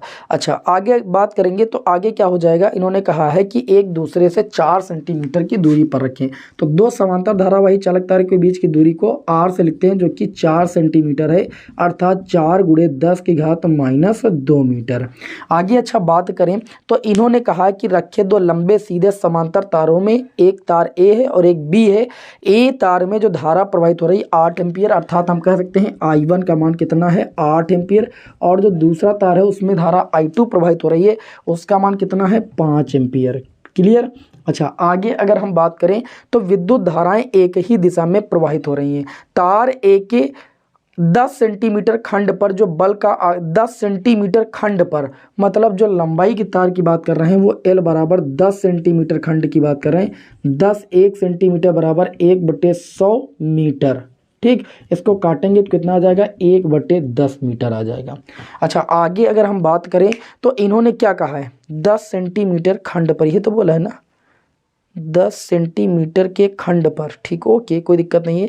बल का आकलन करना है, ठीक है, तो बल निकालना है F बराबर, तो मैंने सूत्र बताया अभी आप सभी को आसान, F बराबर लगाओ 10⁻⁻7 2I1I2 और बटे में R, ये ज़्यादा आसान होगा। 10⁻⁻7 2 इंटू में I1 की बात करें 8, I2 की बात करें 5 और बटे में R की बात करें तो R कितना है भैया यहाँ पर 4 सेंटीमीटर, तो 4 गुणे 10 की घात कितना हो जाएगा -2 यहाँ, लेकिन F बटे L था, L का मान रखना पड़ेगा, कितना आ रहा है सेंटीमीटर में था 1/10 मीटर, तो F बराबर एल आएगा उधर गुणे में 10 की घात -7, यहाँ पर काटेंगे 4 दूनी 8, 2 दूनी 4, पंचे कितना हो जाएगा 20 और गुणे में, ठीक है। एल आ जाएगा बटे में 10 की पावर -2, एल का मान 1/10, तो बटे वाला 10 तो नीचे ना आएगा ना। चलिए भाई, अब 10 से 20 को काटेंगे, आपका एफ बराबर आ जाएगा 2 गुणे 10 की घात -2 से -7 -5, जो लगने वाला बल आएगा वो 2 गुणे 10 की घात 5 न्यूटन का बल लगेगा।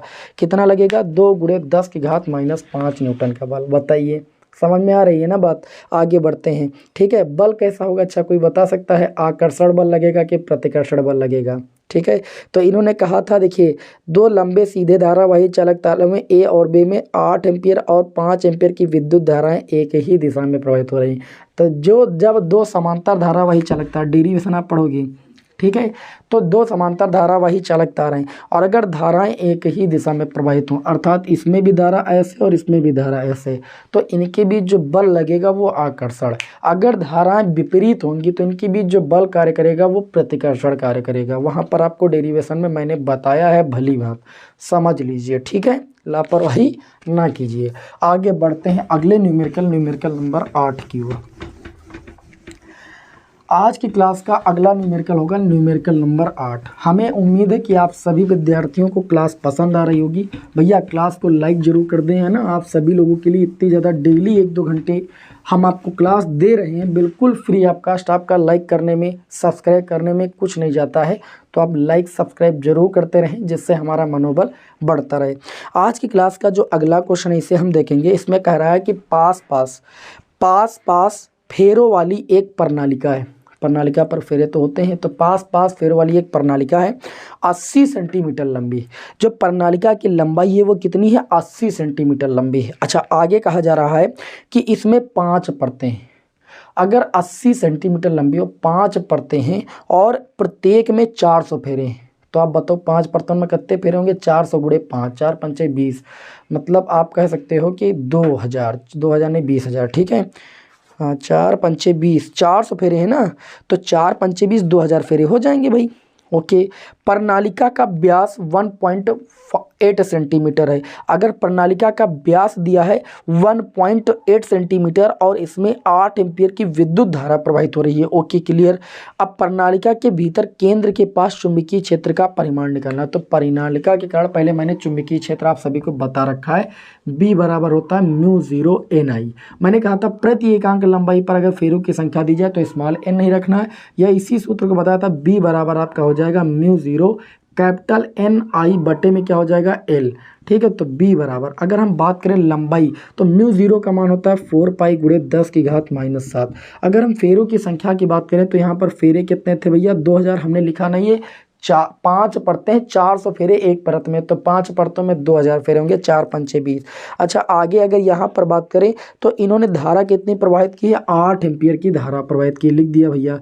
अच्छा, बटे में आ जाए, लंबाई की बात करें तो लंबाई प्रणालिका की 80 सेंटीमीटर है, अर्थात इसको 0.80 मीटर लिखा जा सकता है। सेंटीमीटर को मीटर में बदलेंगे तो B बराबर ये हो जाएगा 4 पाई का मान 3.14 गुणे 10 की घात -7 और गुणे में 2000 और गुणे में 8 और बटे में आ जाए तो 0.80। अच्छा, इस पॉइंट के बाद इस जीरो को हम हटा सकते हैं, कोई दिक्कत नहीं। अच्छा, ये पॉइंट हटाएंगे, ठीक है। चलो अच्छा, यहाँ जीरो रहने देते हैं, तो इस पॉइंट से इस पॉइंट को हटा सकते हैं, क्लियर। ओके, अब देखिए 8 कम 8 ये 10 हो जाएगा और 8 से 8 कैंसिल, 1 0 से ये 1 0 कैंसिल, तो आपका B बराबर बचा 4 और एक संख्या बची 314 और एक संख्या बची 200 और गुणे में बचा 10 की घात -7। मल्टीप्लाई कर लीजिए, B बराबर, ठीक है। देखिए 314 का 2 से गुणा करोगे तो 628 होगा और 628 का 4 से गुणा करना है तो 628 गुणे 4 कर लो, 4 8 32 और 4 दूनी 8, 4 8 32 है ना, और 4 दूनी 8 3 कितना 11 और 4 6 24 1 कितना 25। ओके, 2 जीरो का मतलब होता है 10 की पावर 2, 10 की पावर 2, 10 की पावर -7, 10 की पावर -5। दशमलव के एक अंक तक मान रखेंगे 2.512 गुणे में 10 की घात। इस पॉइंट को 3 अंक बढ़ाएंगे तो आप देखिए पावर में क्या हो जाएगा, 3 जुड़ जाएगा। इस तरीके से b बराबर हो जाएगा 2.512 गुणे में 10 की घात -5 + 3 -2। चुंबकीय क्षेत्र का मान कितना आ गया, इतने टेस्ला आएगा। बताइए किसी को कोई दिक्कत? 2.5 गुणे 10 की घात -2, इतना भी आप लिख सकते हैं। ठीक है, चलिए अब अगले क्वेश्चन की ओर बढ़ेंगे। अगला जो न्यूमेरिकल होगा, न्यूमेरिकल नंबर 9 होगा। ठीक है, न्यूमेरिकल नंबर 9 को देखते हैं। आज की क्लास का न्यूमेरिकल नंबर 9 की एक वर्गाकार कुंडली है। क्या भैया, एक वर्गाकार कुंडली है और इस वर्गाकार कुंडली जिसकी प्रत्येक भुजा 10 सेंटीमीटर है। ठीक है, भुजा कितनी है, प्रत्येक भुजा मतलब लंबाई चौड़ाई 10 सेंटीमीटर है।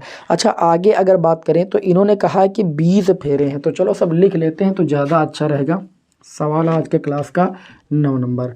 फेरे जो हैं वो 20 हैं, लंबाई गुणे चौड़ाई 10 सेंटीमीटर। जैसे क्षेत्रफल निकालेंगे तो 10 गुणे 10 और गुणे सेंटीमीटर में देखिए, आप देखिए लंबाई 10 सेंटीमीटर और चौड़ाई भी 10 सेंटीमीटर, तो 10 गुणे 10 की घात -2, 10 गुणे 10 की घात -2। अब ये मीटर स्क्वायर में हो जाएगा।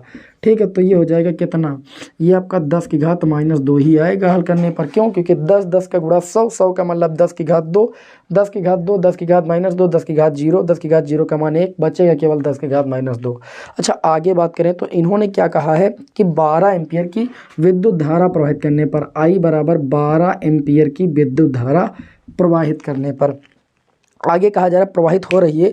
कुंडली ऊर्ध्वाधर लटकी हुई है, ऊर्ध्वाधरता जो है लटकी है और इसके तल पर खींचा गया अभिलंब जो है वो 0.80 टेस्ला के एक समान चुंबकीय क्षेत्र की दिशा से 30 डिग्री का कोण बना रहा है। तो टेस्ला मतलब b का मान आपको जो दिया गया उससे आप पहले लिखिए।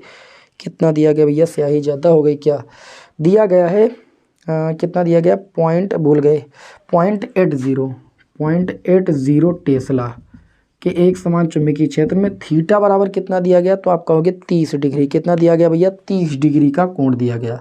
आपसे पूछा ये गया है कि कुंडली पर लगने वाले बल युग्म का आघूर्ण, मैंने कुंडली पर लगने वाले बल युग्म का आघूर्ण टाउ बराबर NIAB साइन थीटा बताया था और मैंने दंड चुंबक पर लगने वाले बल युग्म का आघूर्ण टाउ बराबर MB साइन थीटा बताया था, जहां M होता है चुंबकीय द्विध्रुव आघूर्ण। तो टाउ बराबर N की बात करें तो N का मान 20 फेरे, I की बात करें 12 एम्पियर, क्षेत्रफल की बात करें 10 की घात -2, B की बात करें 0.80, साइन थीटा की बात करें तो साइन 30 डिग्री। ठीक है, टाउ बराबर 20 गुणे 12 गुणे में 10 की घात -2 गुणे में 0.80 गुणे में साइन 30 का मान 1/2। अब काम तुमको करना, 2 से काट लो, 20 को 10 हो जाएगा है ना, और इस पॉइंट के बाद 0 काटा दो, कोई मतलब है नहीं। तो टाउ बराबर 10 और 0.8 का गुणा कितना हो जाएगा, 8 है ना, और गुणे में कितना हो जाएगा 12 और गुणे में 10 की घात -2। टाउ बराबर 12 × 120 और गुणे में 10 की घात -2। इसको सॉल्व करोगे 1.2 आएगा और बल का इसका टाउ का मात्रक क्या होता है, न्यूटन मीटर, क्योंकि टाउ बराबर बल गुणे लंबवत दूरी होता है तो मात्रक आ जाएगा न्यूटन मीटर। क्या हुआ भैया, 12 × 8 = 196 होता है, 12 × 8 = 196 बता रहे हैं। देखो तो मुँह से क्या निकल रहा है, 12 × 8 = 96 होता है। दशमलव को आप आगे लगा लीजिए, 2 अंक आगे, बस ये पावर आपकी ख़त्म हो जाएगी। इसे आप लिख सकते हो 0.96 न्यूटन मीटर टाउ बराबर। क्लियर, किसी को कोई दिक्कत, किसी को कोई भी दिक्कत नहीं है। चलिए नेक्स्ट क्वेश्चन की ओर बढ़ते हैं। आज के क्लास का अगला जो क्वेश्चन होगा वो क्वेश्चन नंबर 10 होगा। ठीक है, क्वेश्चन नंबर 10, अगला जो क्वेश्चन दिया गया है क्वेश्चन नंबर 10, इसको देख लेते हैं अच्छे तरीके से।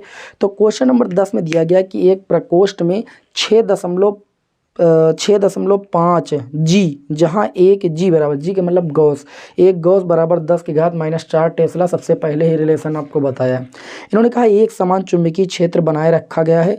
इस चुंबकीय क्षेत्र में एक इलेक्ट्रॉन 4.8 × 10 की घात 6 मीटर प्रति सेकंड के वेग से लंबवत भेजा गया है। व्याख्या कीजिए कि इस इलेक्ट्रॉन का जो पथ है वो वृत्ताकार क्यों होगा। इसकी व्याख्या डेरिवेशन में आप लोगों ने की है कि वृत्ताकार क्यों होगा, R बराबर mv/qb भी निकाला है। ठीक है। वृत्ताकार पथ की त्रिज्या निकालना है, ये हमने कहा कई बार आपके एग्जाम में आता है। तो वृत्ताकार पथ की त्रिज्या निकालना, दिया क्या क्या गया है आपको, चुंबकीय क्षेत्र B का मान दिया गया है, B बराबर दिया गया है 6.5, G दिया गया है, गॉस दिया गया है 6.5। ये CGS पद्धति का मात्रक, इसको MKS में लाएंगे तो 1 गॉस बराबर 10⁻⁴ टेस्ला होता है। अच्छा, आगे अगर हम बात करें, चुंबकीय क्षेत्र में बनाए रखा गया, इस चुंबकीय क्षेत्र में एक इलेक्ट्रॉन 4.8 मीटर प्रति सेकंड के वेग से V बराबर दिया गया 4.8 गुणे 10⁻⁻, का कितना 10⁶ मीटर प्रति सेकंड दिया गया है। आगे ये कहा जा रहा है कि इस चुंबकीय क्षेत्र में एक इलेक्ट्रॉन अत्य वेग से लंबवत भेजा गया, मतलब थीटा बराबर 90 डिग्री लंबवत भेजा जाता है। तो हमने कहा कि वृत्ताकार पथ पर क्या करता है, वो जो है गति करता है। अब इन्होंने कहा है कि आप बताइए वृत्ताकार पथ की त्रिज्या। तो जब R बराबर आप लगाओगे mv बटे में QB, ठीक है।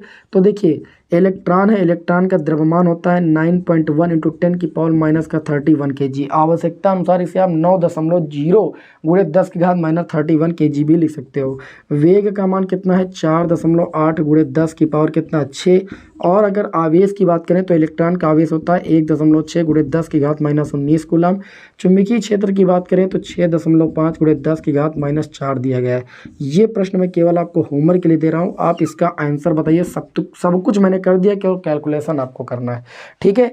त्रिज्या जो आनी चाहिए वो आपकी सेंटीमीटर में, हमको आंसर इसका दीजिएगा, सेंटीमीटर या मीटर में किसी में दे दीजिएगा, ठीक है। थोड़ा सा पेन चलाइए और बताइए कितना आंसर आएगा, जल्दी से बताइए भाई। आगे बढ़ते हैं नेक्स्ट क्वेश्चन की ओर। अगला जो क्वेश्चन होगा आज की क्लास का, क्वेश्चन नंबर हमारा कौन सा होगा भैया, 11।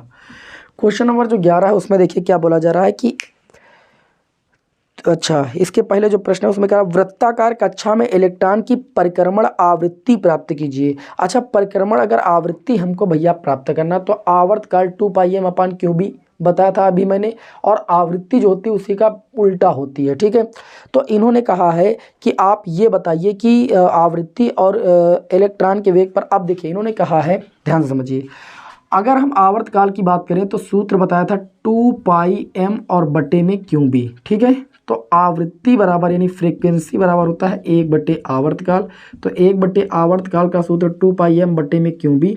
तो यहाँ से F बराबर आपका आ जाएगा QB बटे में 2πm।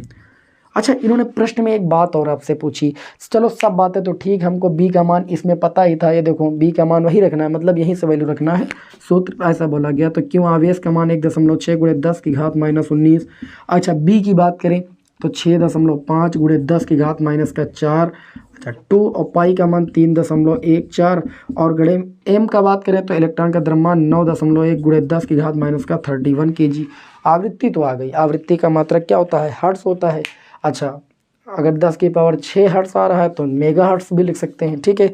अच्छा, आगे बात करें तो इन्होंने देखा है, इन्होंने एक प्रश्न में पूछा है कि क्या इलेक्ट्रॉन के वेग पर आवृत्ति जो है निर्भर करता है। तो आप एक चीज़ बताइए, आवृत्ति का जो सूत्र लगाया कहीं पर वेग है, आप कहोगे कहीं पर वेग है ये नहीं सूत्र में, तो वेग जब सूत्र में नहीं है तो इसका मतलब आवृत्ति इलेक्ट्रॉन के वेग पर निर्भर करती ही नहीं है। तो इन्होंने यही कहा था कि निर्भर करती कि नहीं, तो आप कहोगे जी बिल्कुल वेग पर तो निर्भर करती नहीं, क्योंकि आवृत्ति निकालने के लिए वेग की कहीं आवश्यकता ही नहीं पड़ी, तो निर्भर कहाँ से करेगी, ठीक है। तो इस तरीके से यहाँ से आपकी फ्रीक्वेंसी आ जाएगी। ये था आज की क्लास का न्यूमेरिकल नंबर 11।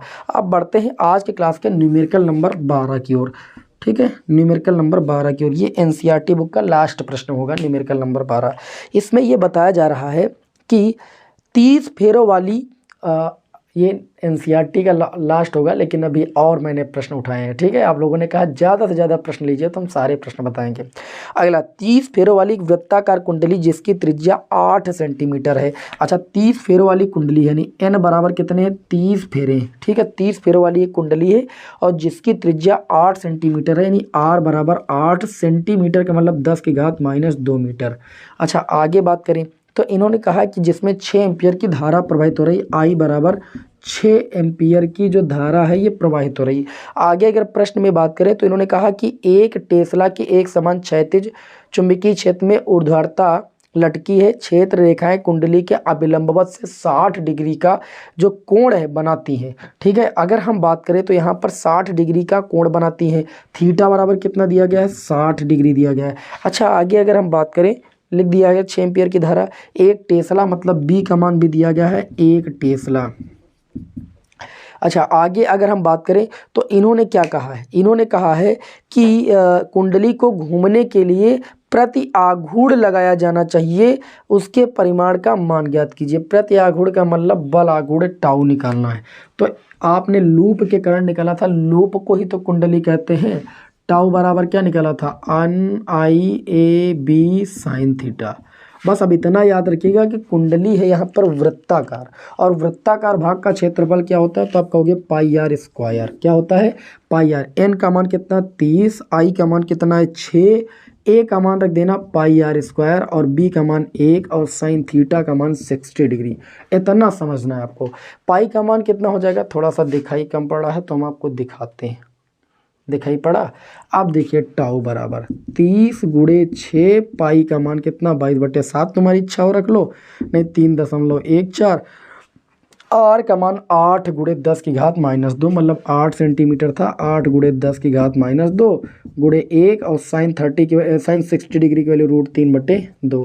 √3 का मान रख देना 1.7321, और हल कर लेना, आपको टाउ का मान आ जाएगा। ठीक है, ये आपका काम है, आपको करना है, हल करना आपका काम है, हल कर लीजिएगा, है ना। इतना सॉल्व करा दिया। चलिए इसका स्क्रीनशॉट लीजिए, फिर कुछ प्रश्न मैंने और चुने वो भी बता देते हैं, फिर आपका इस चैप्टर का समापन होता है। ठीक है, चलिए भाई स्क्रीनशॉट ले लीजिए, बढ़ते हैं फिर आगे।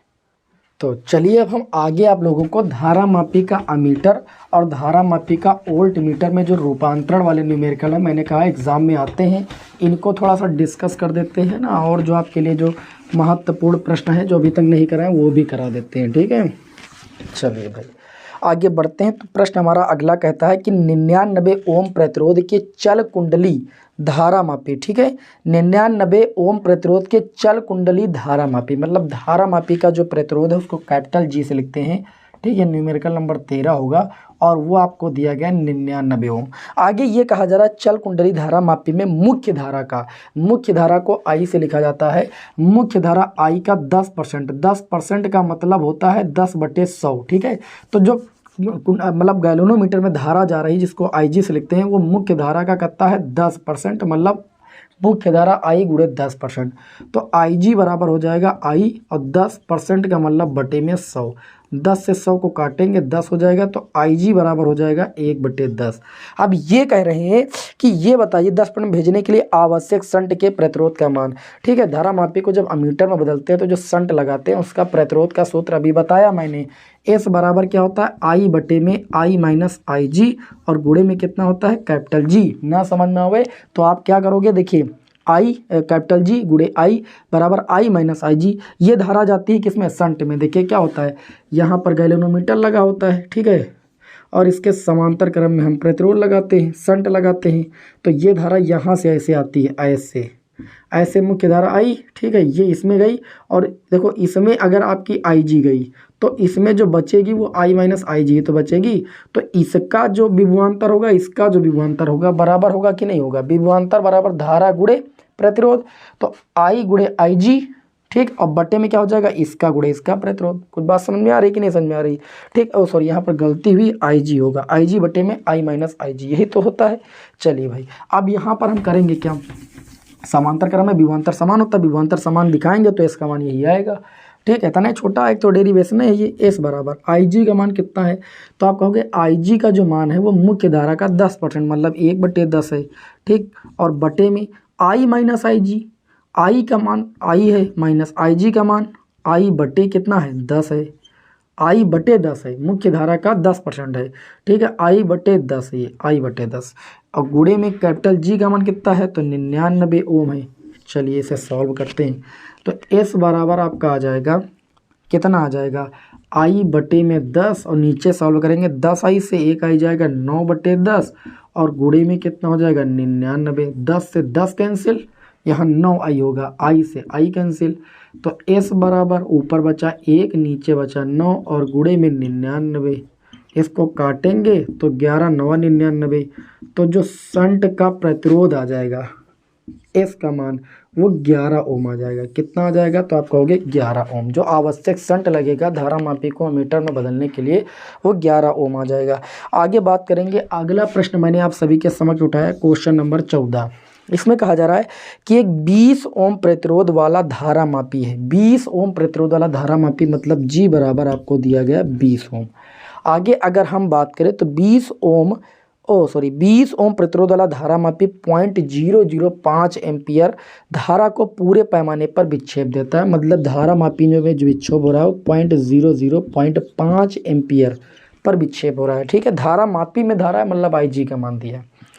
अब आगे कहा जा रहा है कि कैपिटल जी बराबर 20 ओम। अच्छा आगे बात करें, इसे 1 एम्पियर तक मापने वाले, मतलब आई बराबर कितना 1 एम्पियर मुख्य धारा दिया गया है। आई बराबर दो ही धारा है, तो एक आई जी, तो आई जी दिया गया तो आई का मान होगा, सिंपल सी बात है। मापने वाले अमीटर में किस प्रकार बदलेंगे, तो अमीटर में बदलने के लिए संट लगाएंगे आवश्यक। और कैसे संट लगाएंगे, इसके समांतर क्रम में निम्न प्रतिरोध का तार लगाएंगे जिसे हम संट कहते हैं। और इसे परिवर्तित अमीटर का प्रतिरोध ज्ञात कीजिए। तो जो परिवर्तित अमीटर है उसका प्रतिरोध निकालेंगे, उसी को यहाँ पर संट कहते हैं। संट बराबर आई जी बटे में क्या होता है आई माइनस आई जी और गुणे में कैपिटल जी। ये आपका हो जाएगा एस बराबर आई जी की बात करें तो 0.005 है और बटे में आई माइनस आई जी की बात करें 1 माइनस 0.005 और गुणे में कैपिटल जी की बात करें तो आपका 20 ओम है। बताइए कोई दिक्कत, आपको कोई दिक्कत नहीं होनी चाहिए। ठीक है, तो एस बराबर आपका हो जाएगा, देखिए 0.005 गुणे में 20 और बटे में 1 से घटाना है तुमको, कितना घटाना है 0.005 घटाना है। 10 से 5 जाएगा 5, 0.995 आ जाएगा 0.995। ठीक है, ये पॉइंट से पॉइंट हटाओ, 5 से इसको काटो, 5 एक कम 5, ये आपका 4 49, 5 9 45, 5 9 45। एस बराबर 20 बटे 199 ओम, भाग कर दीजिएगा आंसर आ जाएगा। ठीक है, आवश्यक संट का जो प्रतिरोध हो जाएगा 20 बटे 199। बताइए स्क्रीनशॉट लेना है, ले लीजिए जल्दी से। तो हम आज की क्लास का अगला भी प्रश्न ले लेंगे आपके समक्ष, उसके बाद हम क्लास को समाप्त करेंगे। अगला जो प्रश्न लिया है बहुत ही अच्छे से, बहुत ही मैंने सोच समझ के इस प्रश्न को लिया है। ठीक है, इसको भी देख लीजिए। अब इतने प्रश्न अगर आप सॉल्व कर लिए ना तो इससे बाहर एग्जाम में नहीं आने वाला है। ठीक है, भरोसा कीजिए। अच्छा, अगला प्रश्न दिया गया कि एक इलेक्ट्रॉन है, क्या है भैया, एक इलेक्ट्रॉन है, धनात्मक y अक्ष की दिशा में 2 × 10⁶ मीटर प्रति सेकंड की चाल से गति करता है। अगर y अक्ष की दिशा में गति करता है तो अपने साथ एकांक कोणिक लंब सदिश कौन सा लेगा भाई, j लेगा। x अक्ष में i, z अक्ष में k। ठीक, तो इन्होंने कहा है कि जो वेग है वो 2 × 10⁶ मीटर प्रति सेकंड के वेग से गति करता है y अक्ष की दिशा में। अब इन्होंने कहा कि एक चुंबकीय क्षेत्र b है। ठीक है, बी बराबर आपको दे दिया गया 0.3 जे कैप और प्लस का कितना दे दिया गया 0.4 के कैप। ठीक है, टेस्ला, ये चुंबकीय क्षेत्र दे दिया गया। अब ये कह रहे हैं कि आकाश में उपस्थित इलेक्ट्रॉन पर लगने वाले चुंबकीय बल का परिमाण। चुंबकीय बल F बराबर निकालना, आपने पढ़ा चुंबकीय बल F बराबर होता है क्यों, ब्रैकेट में क्या होता है, तो आप कहोगे vector V cross vector B, यही तो होता है। अब देखिएगा F बराबर आवेश 1.6 × 10⁻, क्या होता है भैया -19। वेग की बात करें तो 2 × 10⁻⁻6, लेकिन ये y अक्ष के अनुदिश गति कर रहा है तो इसको हम कैसे लिख लेंगे, इसको हम जे कैप के अनुदिश लिख देंगे क्योंकि क्रॉस प्रोडक्ट है ना दोनों का यहाँ पर। ठीक, उसके बाद यहाँ पर क्रॉस प्रोडक्ट लगाएंगे, मतलब क्रॉस लगाएंगे। वेक्टर बी का मान कितना दिया गया है 0.3 जे कैप और प्लस 0.4 के कैप। थोड़ा सा तो पढ़े होंगे ही कक्षा 11 में, जब जे का जे के साथ अदिश गुणन किया जाता है डॉट प्रोडक्ट तब तो 1 होता है, लेकिन जे का जे के साथ जब क्रॉस प्रोडक्ट करेंगे तो वैल्यू 0 हो जाएगी। तो इसका जब इसके साथ होगा तो 0 हो जाएगा, लेकिन जब इसका इसके साथ होगा तो आपने पढ़ा है कि जे क्रॉस के का मल्टीप्लाई क्या होता है आई होता है। ठीक है, आई कैप होता है, अर्थात यहाँ पर 1.6 × 10⁻−19, 2 और 4 का गुणा 0.8 हो जाएगा, गुणे में 10⁻−6 और यहाँ पर जे क्रॉस कितना हो जाएगा के जे क्रॉस के की वैल्यू कितनी होती है F, 16 × 128 0.1, 2 अंक आगे 1.28 गुणे में 10⁻−19 -6 कितना हो जाएगा -25 हो जाएगा। और जे क्रॉस के क्या हो जाएगा आई कैप, अर्थात हम कह सकते हैं कि उस पर जो लगने वाला बल होगा वो x अक्ष के अनुदिश होगा और इतने न्यूटन का बल लगेगा, क्योंकि भैया बल भी तो एक सदिश राशि होती है और सदिश राशि तो दिशा भी तो होगी। तो इसमें इलेक्ट्रॉन पर लगने वाले जो बल का परिमाण होगा वो 1.28 × 10⁻, कुछ गड़बड़ हो गया क्या हो, हाँ गड़बड़ हुआ क्योंकि यहाँ पर +6 था ना तो यहाँ -6 हमने लिख दिया, ये गलती कर दी मैंने। को सही कर लीजिएगा तो यहाँ -13 हो जाएगा। ठीक है, इतने न्यूटन का जो बल होगा, और आई ये चीज़ प्रदर्शित कर रहा है कि एक्स अक्ष की धनात्मक दिशा में, ठीक है, एक्स अक्ष की धनात्मक दिशा के अनुदिश ये बल लगेगा। ये आज के क्लास का लास्ट क्वेश्चन था, और हमने इस चैप्टर के जितने भी इस साल मतलब हैं आपके सिलेबस में महत्वपूर्ण प्रश्न वो मैंने डिस्कस करा दिए हैं। ठीक है, बाकी आप पुरानी किताबें देखेंगे तो आपको लगेगा कि न्यूमेरिकल अभी रह गए हैं, लेकिन नए सिलेबस के अकॉर्डिंग आपके न्यूमेरिकल हो गए। चलिए, क्लास कैसी लगी कमेंट बॉक्स में हमें ज़रूर बताएं। नेक्स्ट क्लास में आपको मिलते हैं नेक्स्ट चैप्टर के साथ। जय हिंद, वंदे मातरम।